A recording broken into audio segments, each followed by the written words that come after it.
The Humanity Party Preamble. American reform movements have seldom been successful at registering a new party and appointing proper leadership to compete with the current and dominant Democratic and Republican parties. Finding a person with integrity and courage to lead a new party is often difficult. Appointed leaders of reform parties can easily be corrupted by power and greed. The Humanity Party, THumP, has no confirmed leaders. It is led by the voice of each person who supports its platform. Presently, properly supporting the Humanity Party consists of legally registering to vote and casting your vote by entering the Humanity Party in the write-in option. Rejecting all of the registered and approved candidates sends a message that we no longer accept the status quo of the current government and that we demand real change.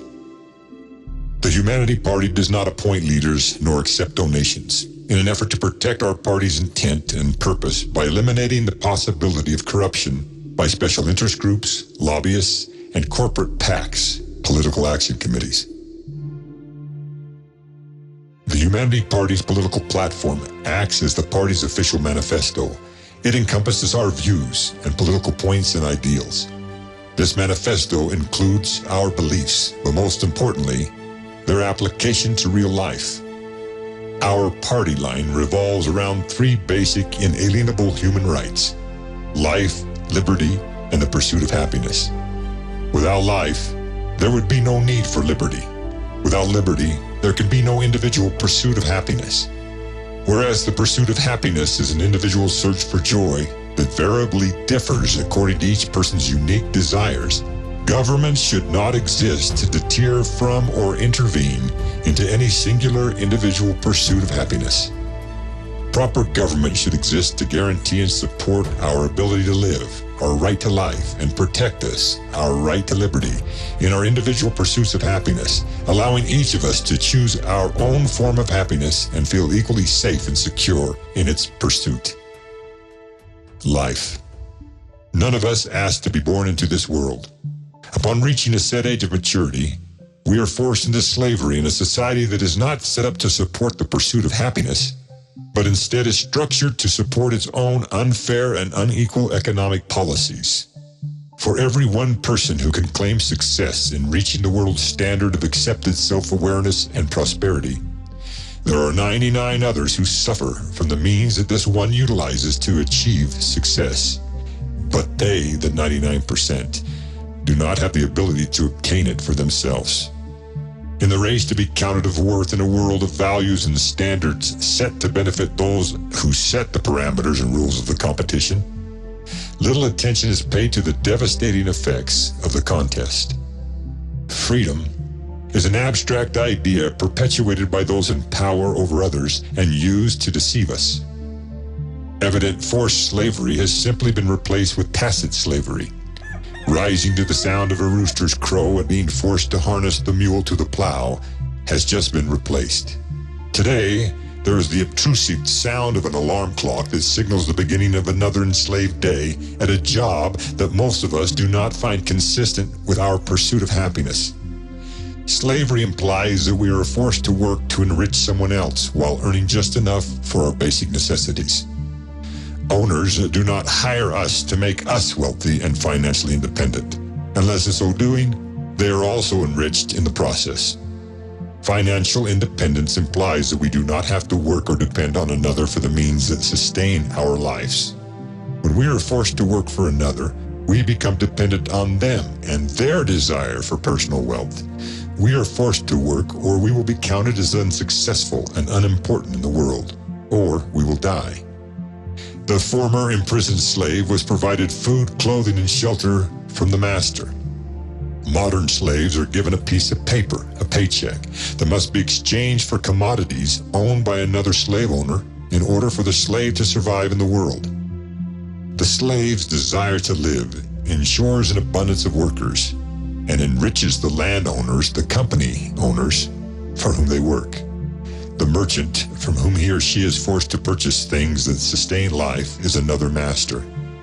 Former slaves were forced into chains if work and rules were not completed as established by the master.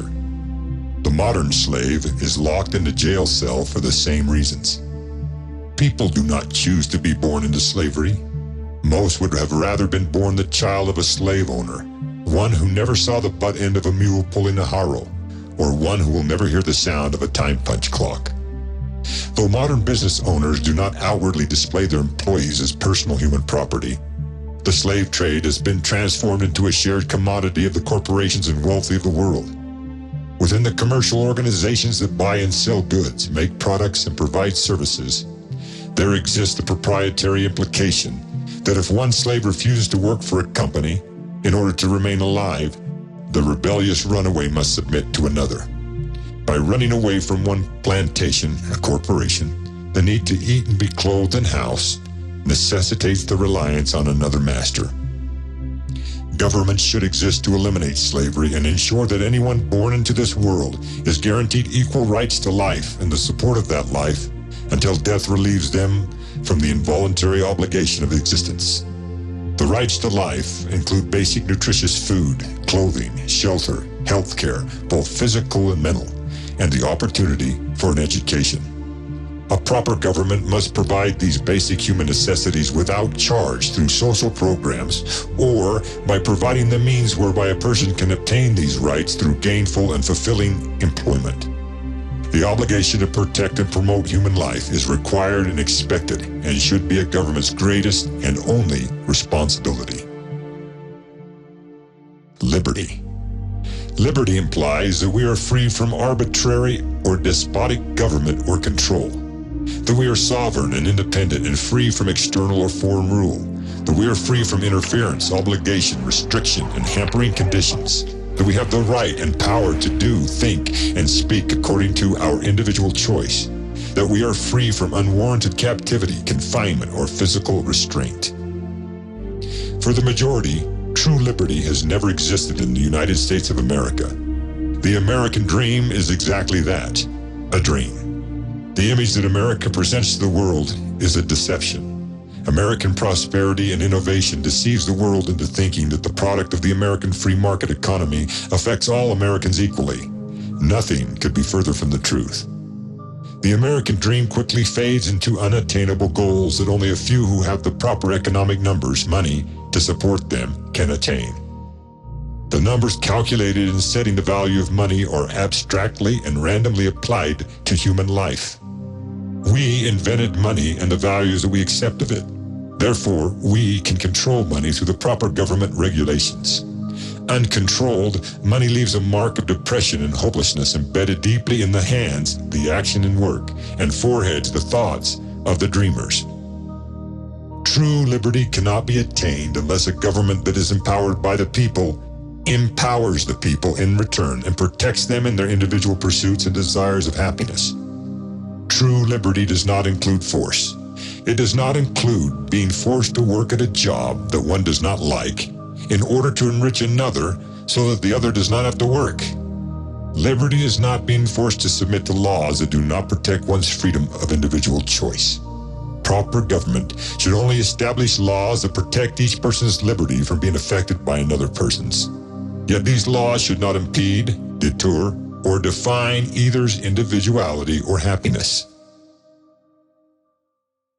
The pursuit of happiness. It has to do with the 13th Amendment to the Constitution, which abolished slavery. The amendment reads, in part, "Neither slavery nor involuntary servitude, except as a punishment for crime, shall exist within the United States." All of that made perfect sense to me, minus this one part, except as a punishment for crime. The United States of America incarcerates more of its citizens than any other nation on earth. Current laws are not equitable across economic lines. U.S. law protects economic success and punishes economic failure. People are locked up in U.S. prisons, not because lawmakers are afraid of them, because they are dangerous to society, but because they are angry with them for not meeting the standards of success implied by the American dream and the image of successful living that lawmakers have set for themselves. Incarceration has become the response to all our societal problems.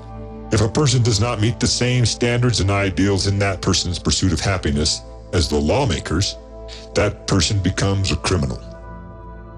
going to school, having a career, and forming a family according to preconceived and set standards of those with the money and means to reach these goals, dehumanizes those without the means. This disparity in opportunity restricts the poor to a non-contributory part of a desired society. Most incarcerated offenders are sentenced for non-violent acts or omissions. Drugs are the main offense that lands many pursuers of happiness in prison. Instead of our government concentrating on why people take drugs, its lawmakers concentrate on their own inexperienced perception of a drug user. Yet many of these same lawmakers abuse legal pharmaceutical drugs that they have approved by law to counter the very same symptoms that affect the illegal drug user. Depression from failure is the main reason why people use drugs. In their effort to justify their own depression, lawmakers approve their own solutions and in the process gain thereby. Pharmaceutical corporations make more contributions to current political campaigns than most other political contributors. There are less expensive and more abundant natural means that perform the same effects as expensive pharmaceutical drugs. These natural drugs include nutritious foods. Too expensive for the average person, proper nutrition that can prevent disease and relieve depression, especially if it is provided free of charge, takes a back seat to the profits that are made by countering the effects of a poor diet. If one makes a lot of money, that person is successful and applauded by society. The successful are supported by the government through laws that approve and praise success and the value of riches, while discounting success in health and strength. No one can pursue happiness without a healthy body and mind. Government's first priority in the support of the individual pursuit of happiness must be the physical and emotional health of its citizens. Emotional health is just as important as physical health. Emotional health is supported when an individual feels self-worthy and of value to the society in which that person exists. Proper government must exist to empower and support the individual in setting personal standards for happiness without the government setting its own standards and imposing them by law. The only way to protect and support individual life, liberty, and the pursuit of happiness is for the people themselves to define the parameters by which these vital, inalienable rights are protected and supported by their government. This can only be done through established law supported by a constitution that is written for the people and by the people, and not one written by those who support their own personal standardization of life, liberty, and happiness. Life, liberty, and the pursuit of happiness mean different things to different people across a wide variety of economic cultures and ideologies. The least among the people, the poor, downtrodden, and uneducated, who are the majority of Earth's inhabitants, should have a strong voice in establishing the laws that control their lives. If laws established to support and protect the least among us, these same laws will also support the greatest. If law supports only the greatest, then the least suffer irreparably because of their failure to meet the expectations of being valued as great, and the flawed laws that are only established to reward this greatness. However, if humanity could reevaluate what great, being successful, and least, being unsuccessful, mean, and make both valued equally as the free will choice of the individual, then humans would naturally establish governments that are equal and fair. Because this probability is unlikely, the majority of people need to act and take control of the powers of their government that they expect and deserve. The failure of government. The entire world's economic, political, and social structures are in danger of imminent failure and collapse. If the foundation and political powers that control these institutions are not changed and reformed, within a few decades human society will be irreversibly affected. Without drastic change, widespread hopelessness, poverty, and inequality will spread and continue to cause more human misery than at any other time during the recorded history of Earth. The existence of poverty and inequality offer proof of the failed policies of governments, religions, charities, and other groups that have tried and failed to provide solutions. Wars and terrorism have increased without any answer or humane opposition. The cultures and nations that support different types of human societies can be destroyed through military action. But this will not eliminate terrorism fed by poverty and hopelessness. The root of the problem is not the societies that humans have created, but the ideologies that they hold in their hearts. No amount of physical force can change ideology and belief. The human mind, empowered by free will, naturally reacts to defend itself, in spite of the physical forces that threaten it. When given the chance to act, humans are motivated, not by their surroundings, but by their hearts. Governments depend on force and threat to maintain control over the people. Governments might control the people's physical outward actions, but it cannot control their minds.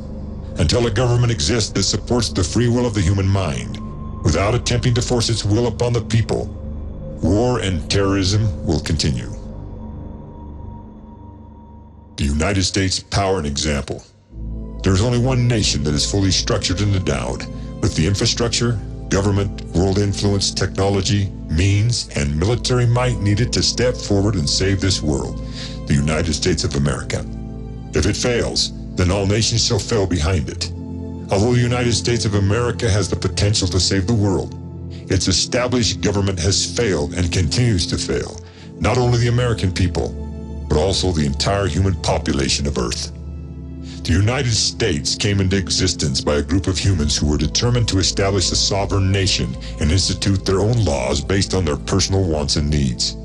Without regard for the native inhabitants of the Western Hemisphere, they immigrated to a new land, overran it, and called it their own. Secure in their newly found territory, they made a declaration of independence from the governmental powers and laws that controlled their lives. In so doing, they established the most powerful and comprehensive human society ever known upon Earth. America's economic structure and purpose drastically changed the course of human events and influences a world that revolves around its own perpetuation. America's powerful presence affects the present course and future of all humanity. If it fails, the world will crumble around it.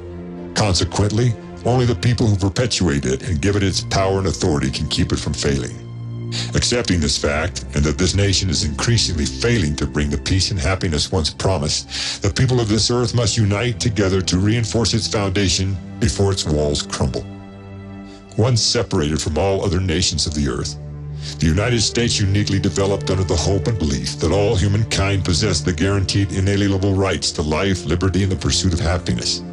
This belief, however, was never fully realized, and from the onset of establishing an unprecedented government, the United States leaders began deceiving the people. The United States Constitution, along with the initial system of law that supported it, separated human beings into groups of power and opportunity. From the beginning, the United States government did not treat Native and African Americans, the indentured, and women as equally deserving of these natural rights. Although in later years, the United States has shown some effort in equalizing the representation of those initially ostracized, the right to life, liberty, and the pursuit of happiness has yet to be realized except by a few. The illusion of equality remains. The United States has become the most powerful nation on earth, not through principles of humane government and legislation, but through the application of its economic and military power forced upon its own citizens and upon other nations. Instead of protecting the inalienable rights of all of its citizens equally, the United States has established and enforced laws that protect those who directly benefit from the legislation and enforcement of these laws. As mentioned, by its unique design and proven prosperity for the few, the United States retains the infrastructure of government, laws, business, and society that could be an ensign and example to the world. But because its government is not focused on the rights of all people so that they benefit equally from its existence, the United States government continues to protect the few in spite of the majority.